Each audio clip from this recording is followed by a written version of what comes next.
Well, I haven't written this thing in years. I was getting home from work today and I saw this thing lying under a stack of paperwork. I guess I used to like writing in it when I was a kid, so I figured I'd give it another try. Jesus. There's a lot of catching up to do. Where to start? Rowley's gone. No, not like dead or anything. He just moved away. He's lived in Boston for 7 years now, I think. I don't even remember anymore. Damn, I haven't spoken to him at all since he left. I still don't really want to talk about it. I work a good job, I guess. Me and Bryce Anderson work at this office downtown. I mean, it's not like I enjoy it or anything, but but it pays the bills. Am I happy? I'm not too sure. Roderick still lives in Blainville, like me, but not Manny. He decided he was too good for us and went to New York in his 20s. The rest of the family still hasn't forgiven him. Me and Roderick will still see him if he's in town, but not Mom or Dad. Speaking of which, they're still living in the same house. Yeah, it's pretty old now, but they seem good there, so. Oh yeah, and Roderick's married now. He met this woman about 8 years ago. They've got a kid. I don't know if I'm jealous or what, but Roderick seems to be the only one who knows what he's doing. Yeah, so Roderick's married. Me? I've never really thought about settling down. It's not like I don't get around. I do. I definitely do, but I've never actually had a serious relationship. Currently, I'm not seeing anyone. I guess I could say I've been busy with my job or something, but I'd just be making excuses. Work keeps me occupied, but it hasn't really been something I need to bring home. Plus, Bryce and I never really made it past being colleagues, so we don't do anything outside of the office. Hold on, I'm getting a phone call. Hello? Get to the hospital now. It's Dad. The cancer's gotten worse. Oh, shit. I guess I have to come clean. Dad was diagnosed with lung cancer over a year ago. He started treatment as soon as he found out, a couple months back. The doctors told us the cancer went into remission, and we wouldn't have to worry about it anymore. Then, during a checkup, they found another tumor. So, I guess the doctors here are just bullshit. Mom hasn't been taking it well. Which I guess is totally fair. For now, their savings are just enough to cover the medical bills, but that won't last forever. You're never gonna believe who just showed up at the hospital. That piece of shit Manny. After almost a decade. This is when he decides to see Dad? Damn it. Roderick must have told him.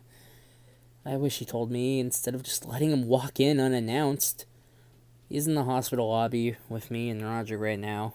And Mom's with Dad. Neither of them know Manny's here yet. Manny wants to go see them now. So I guess we have to let him. Get the fuck out of here right now. It didn't take Manny long to leave after that. He tried to talk to us on the way out, but Roderick took care of that. I'm home right now, trying to think of all this through. For the first time in a long while, I'm genuinely scared, not just for Dad, but for myself. This is never what I thought my life would be like when I was a kid. Why couldn't I have that life? Is there something wrong with me? I need someone I can talk to about it. I don't think Mom or Dad ever truly understood me. Not them. Roderick, maybe, but I'm not gonna lie. Him and his perfect life kinda intimidates me. Sure as hell not Manny. There's only one person I can think of who I can talk to right now. Dear Raleigh. Alright, before I say what happened next, there's something I've needed to get off my chest for a long time, so here it goes. 7 years earlier, Raleigh and I were best friends. We had spent pretty much every day together since middle school. We went to college together and even moved into the same neighborhood afterwards. I was applying for a job at Funbrain Games, the company that made that Twisted Wizard game. Well, he had actually managed to get Suey Mama in the local paper. He got good pay, and from what I remember, he was doing a really good job. I was probably the happiest I've ever been in my life, but it only took one phone call for everything to change forever. So, Raleigh got a call from this comic syndicate in Boston. They had seen his work and they wanted to offer him a position. The thing was, they only had room for one more cartoonist, so if Raleigh wanted to get the job, he'd have to move up to Boston within 2 weeks. Now, I wasn't particularly in a good mood already because Funbrain had decided to deny my application.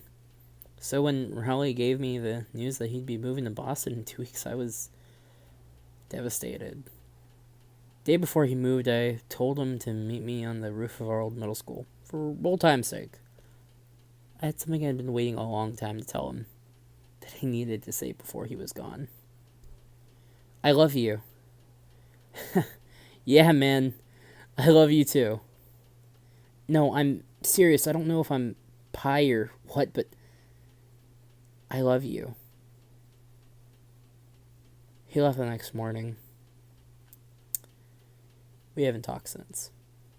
It's been only 1 week since I tried to get in contact with Raleigh. He still hasn't responded. At this point, I've got only one option left. I'm not gay, Greg.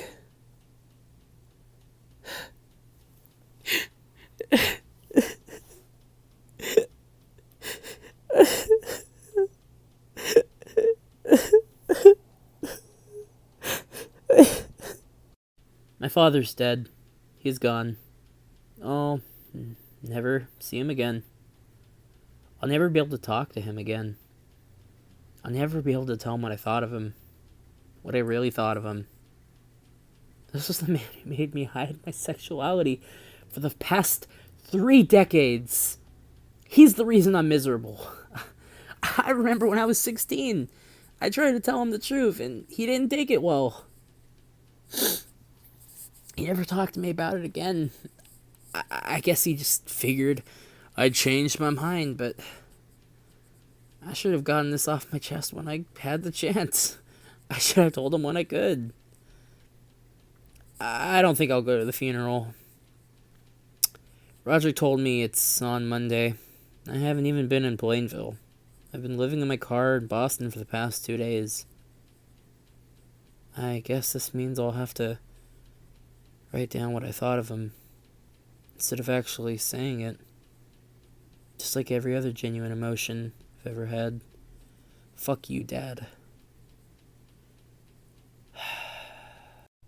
The funeral was 2 days ago. I didn't go. I ended up driving back to Plainsville yesterday, because there's nothing really left for me in Boston. I found a termination letter from the office in my mailbox, which I guess I should have expected when I wasn't at work for a week. I realized I needed to have some sort of closure with Dad, so I decided to visit his grave last night. I guess I wasn't really the only one with that idea, though. When I arrived at the cemetery, I detected the smell of gasoline. It suddenly made sense when I saw Manny standing at Dad's grave with a lit match.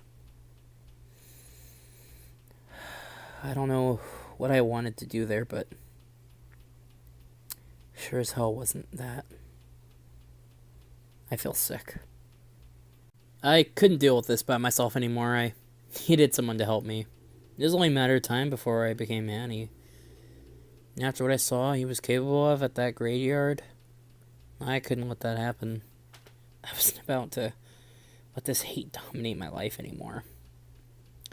I was scared of what Mom and Roger would think of me after skipping the funeral.